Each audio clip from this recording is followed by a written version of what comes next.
Hey, today I'm gonna tell you everything you need to know about positive psychology. Positive psychology is about being happy most of your day. In fact, all of your... Oh my God. What's Oh my happening God. here? Anything wrong? Today I had the most terrible day of my life. Why? I got in a car accident. Listen, you have to be positive all the time. But I broke a bone. Well, you have the rest of your bones. And I also get laid off from my work today. Think about it that way. Now you have enough time to watch all the soap operas and the TV shows that you weren't able to watch. And I had a big fight with my best friend. We are not talking anymore. Think about it that way. Now you do not have to buy any expensive gifts for your friends. You are saving your money. Are you sure this is positive psychology? Because I hate it. No. This is not positive psychology. Positive psychology is not about putting a smile on your face all day long, simply because this is not human. We are human beings. We experience many emotions in our lives.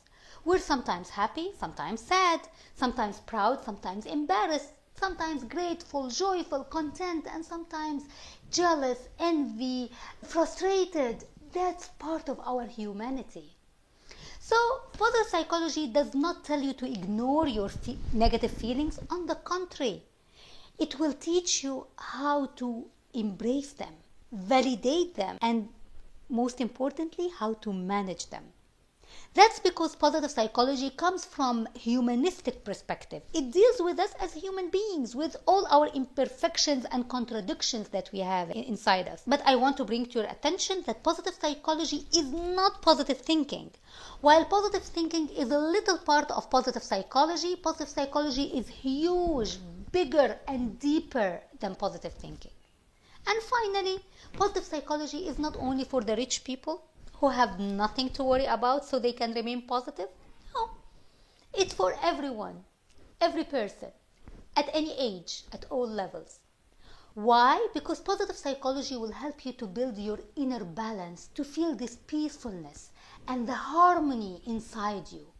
It will teach you how to build your core strength so you can deal with whatever life throws at your way in a better way. You will be more resilient. So when life punches you in the face, you can bounce back and deal with whatever comes in your way. Just exactly like you train your muscles to be strong, you need to train your brain, your heart, and your soul to be strong enough to deal whatever comes in your way. Positive psychology will let you focus on your strengths instead of your weaknesses. You will learn to build the good in your life, to build the future you want to have, to build the character you want to be, instead of ruminating on the mistakes that you have done in the past, the bad things, what is missing. No. You will focus on what's good and what's coming ahead of you. Also, you will focus on the character of the people around you and building your own character. That's because positive psychology is based on studies. It's a science. Yes, positive psychology is a science. It's also known as the science of happiness. This term was coined in 1998, a fairly new branch of science, but it was coined by two psychology professors. Dr. Martin Seligman, who was the president of the American Psychology Association, and Dr. Mihaly, let me see if I can pronounce his name, Csikszentmihalyi. Mihaly Csikszentmihalyi. I did it. Yes. So these two professors coined the term of positive psychology. So let's see what the founding father said about positive psychology. So Dr. Seligman said that it's the study of what constitutes the pleasant life, the engaged life, and the meaningful life. Dr. Csikszentmihalyi told us that positive psychology is the scientific study of human strengths and weaknesses. Another psychology professor, Dr. Peterson, in 2008 said that positive psychology is the scientific study of what makes life most worth living. I like this one. So, does positive psychology different from traditional psychology? Well, they supplement and complement each other. While traditional psychology helps to take a person from the dysfunctional state to reach the equilibrium state, to be functional. So person who seeks traditional psychology will be able to deal with his past traumas, with his past experiences, until he reaches the level of the functional state, become normal. Positive psychology will take you up to the level of thriving and flourishing. So not only take you from the dysfunctional state to functional, but also to flourish and be the person, the happy, successful person you want to be. There are three main pillars of positive psychology. The first one is positive emotions and experiences. So you will learn to look at your past and be grateful of what you had. Then you will look at your future and be hopeful of what ahead of you. And you will learn to enjoy the little things you have in your present. The second pillar of positive psychology is the positive character and personal traits. So we will focus on your capacity to love, to be compassionate, to be creative, integrity, your wisdom, your self-knowledge, self-control, resilience. All of these traits will be part of your positive psychology. And lastly, positive institutions. And by institutions, we mean communities. Any community around you. Like, for example, the marriage institution. It may be your circle of friends, your group at work, any community. Positive psychology entails the study of the strengths that make these communities better. Like, for example, justice, teamwork, responsibility, civility, ethics, leadership, teamwork, purpose, tolerance, all these traits that makes a good community strong and build community. So why happiness? Why is happiness so important? Happiness is not fluffy, nice to have luxury thing in life. Studies show that happiness is very essential for every individual, every community and every country. Happy people are mostly successful, but not the other way around. Successful people are not necessarily happy people, but happy people are mostly successful. Happy people will have better overall health. They will live longer. They will look prettier and more attractive. Hello? They will also be able to build long-lasting relationships. When you are happy, you make everyone happy around you. And who doesn't want to be in a relationship with a happy person? Happy people can raise happy children as parents or as teachers. You will have happy students. Also, you will be a better citizen, not only in your household, but also in your community, circle of friends, and also in your country. You will be productive at all levels because you are happy. You can give a lot and you can give more. By happiness, people can build cohesive communities. That's why in the American Constitution, the pursuit of happiness is essential. It is mentioned as one of the rights of individuals. You have the right to be happy and to pursue happiness in your life. But the pursuit of happiness is not new. It is something old, very old, as Adam was on earth. Everyone is striving to be happy. So let's see how great people speak about happiness. For example, Dalai Lama said that happiness is not something ready-made. It comes from your own action. Gandhi said, happiness is when what you think, what you say, and what you do are in harmony. Dale Carnegie said, remember, happiness doesn't depend upon what you are, what you have. It depends solely on what you think. Even Aristotle, of course, he spoke about happiness. He said happiness is the meaning and the purpose of life, the whole aim and the end of human existence. That's deep. That's pretty deep. So there is a model for you to achieve happiness. How can I be happy? We have the PERMA model of happiness. PERMA is an acronym. The P stands for positive emotions. So your emotions will be positive. You will look at the past with gratefulness, and you will look at the future with hope, and you will be satisfied with what you have in the future. The E stands for engagement. When you do something, you give it your whole. You feel the happiness of doing something. Even if it is something simple as making your bed in the morning. That will make you feel happy. You feel the freshness and the cleanness. and take that and measure it on everything that you have in your life. Raising your kids, making your spouse happy, working with honesty and integrity in your work. Everything around you, you will be engaged so you feel this happiness in you. The R stands for relationships. We are social human beings. We need to have relationships around us. And these relationships have to be supportive, meaningful, fulfilling. Whether it is a relationship with your kids, your spouse, your friends, your significant other, even with your pet, you need a positive relationship. The M stands for meaning.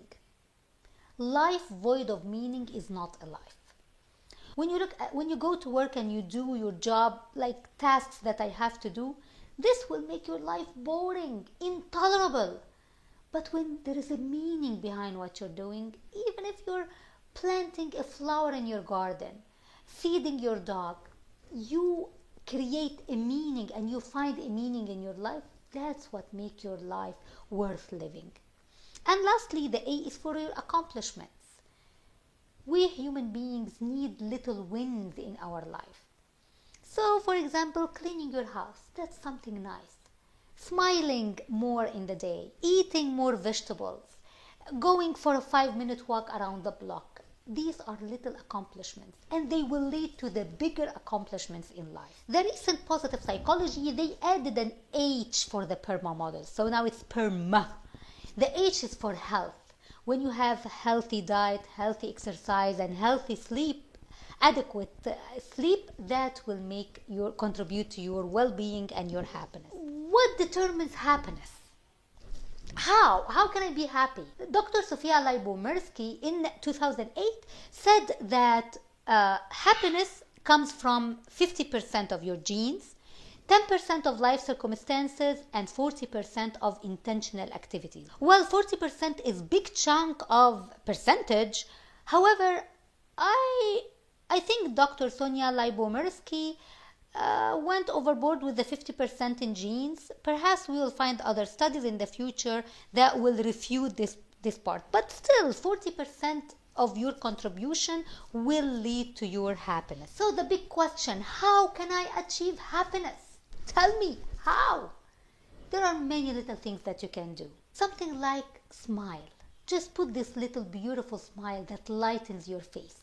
This smile will send signals to the neurons in your brain that you are in a good state.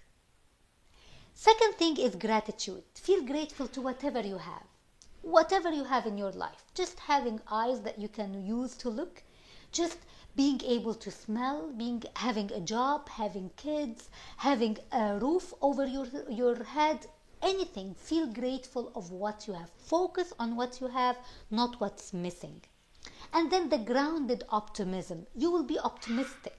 When you learn more about positive psychology, you will feel this optimism in you. Something good will happen in my future. Not based on a wish list, but based on qualities that I have. The more confident you feel, the more self-esteem you have, the more optimistic you will be in the future. Also, mindfulness. Be mindful of what you're doing, of your feelings, of your emotions. That's an exercise that you can do for 5 minutes per day. Just 5 minutes of mindfulness will carry and will go a long way with your happiness. And also to find a purpose for your life. You cannot live by just day in and day out. You need to have a purpose in your life. All these things, these little things in your life will contribute to your well-being, will reduce your stress and anxiety. It will increase your relaxation. It will cure your diseases, including your heart disease. It will lower your blood pressure. You will be more hopeful. You will be able to build stronger relationship in your life. And you will be successful. You will be the person and you will have the life you want to have. So, how can I do it? Just give me a method. A method. Well, I have one. Let's look at this method, the Kaizen Method. Kaizen Method is a Japanese philosophy. It was originated for business, but it proved very successful, so people started to take it to their lives and their personal development. So Kaizen is 2 words in Japanese. Kai means change and Zen means better. So changing for the better, for the good, or the continuous improvement in your life. Simply, it means take one step at a time, and you can change your life. Just one step at a time. Look at the picture here. Look at this big ladder with the big steps. They are very hard to achieve. So when you set the bar high for your life, you will not be able to move forward. That's exhausting. And even if you were able to get to the first step, the second will be even harder and harder.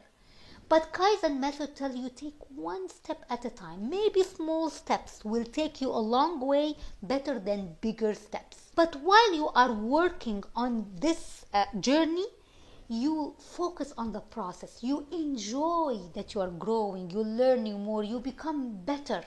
Every day better than the day before. Even if it is a slight change to the better. You do not lose the big picture. You keep looking at the big picture. So for example, you want to be a creative writer. That's a big thing you want to achieve in your life. But you start small. So sometimes you will have some setbacks in your life, but because you look at the big picture, the setbacks will pass. You will know that these are just steps that will pass in my life, just opportunities for me to grow and learn, and I'll keep going. And finally, you are focused on the minor improvements, little by little. Say, for example, you want to help others. You will not be a philanthropist the next day. It takes steps, it takes work, it takes time, but just celebrate the little improvements in your life. So what are you waiting for? Life is very precious. Do not waste it. Let's start now. Let's change one habit at a time, one thing every day. Let's work together. Let's create a breakthrough together for both of us using positive psychology. You are important. Start today. And finally, thank you for joining me today.